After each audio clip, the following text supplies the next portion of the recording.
Looked up to him and he did make him smile. He made him smile. Every chance he got, he made somebody smile. Tonight, a Minneapolis community mourning the loss of a 14-year-old boy tragically shot and killed inside a home, along with a 23-year-old man. Thanks for joining us here at 5 and streaming on KARE 11 Plus. I'm Chris Zarabski. And I'm Lauren Lemanchek. The man police believe shot the victims is 23-year-old Eddie Duncan.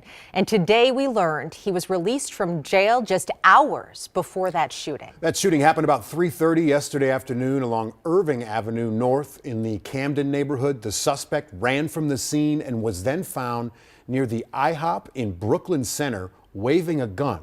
He was then shot and killed by police. Gordon Severson leading us off tonight with how the victims are being remembered tonight. Gordon.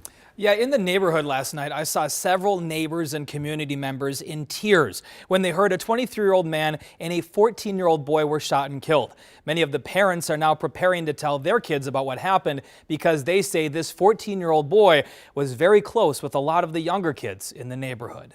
This whole neighborhood, we're like a family. When there isn't snow on the ground, the 4200 block of Irving Avenue is usually filled with kids playing in the street. You'll see them out here playing football, basketball. Dozie Melvin says many of these kids play on his youth sports team, the Bando Wolves, including 14-year-old Xavier, who Melvin says was shot and killed alongside his 23-year-old cousin Monday afternoon. It was heartbreaking. Melvin says Xavier was a lineman on his football team who loved to play with the younger kids in the neighborhood. When he comes out here and he plays with the kid, he's running and he's smiling. You can see his braces and it's like, who's that guy? You know, the smile made you feel like he has something in his heart that he can give to everybody.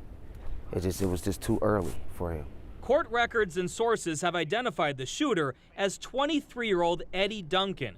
Police say he's the cousin of the two victims, and he allegedly killed them just hours after he was released from jail Monday afternoon. There was also a 7-year-old, 8-year-old, 9 and 10-year-old children inside the house at the time with their grandma. Minneapolis Police Chief Brian O'Hara says early evidence suggests that the shooter may have believed that his cousins were somehow involved in him being arrested. But O'Hara says they don't have any evidence to show that they were. Melvin and other neighbors say they don't know anything about the shooting itself or why it happened, but they're praying for the family and offering their support. Keep them in your prayers, you guys. This family's going through a lot. Minutes after the shooting in Minneapolis, Brooklyn Center police say that the shooter was spotted in their community waving his gun around. Officials say he was shot and killed by responding officers, and the BCA is now investigating. Oh, it's just heartbreaking, Gordon. Thanks for the coverage. Now, because of those questions surrounding Duncan's release from jail hours before the shooting, I dug into his background today. Duncan was arrested earlier this month on warrants stemming from an incident in May where he was accused of fleeing a police officer, leading officers on a chase reaching 90 miles per hour, and also possessing a machine gun. The judge ordered a mental competency evaluation. And while he waited for that exam, Duncan was released yesterday after posting $35,000 bond. His criminal history includes some drug charges and traffic incidents as an adult and a juvenile case where he was found with a handgun, but there were no allegations of violence in those cases. In a statement today, the Hennepin County Attorney's Office reiterated a suspect's constitutional right to bail, which is set by court.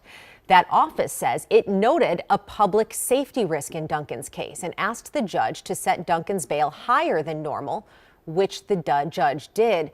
Once Duncan posted that amount, he was released from custody.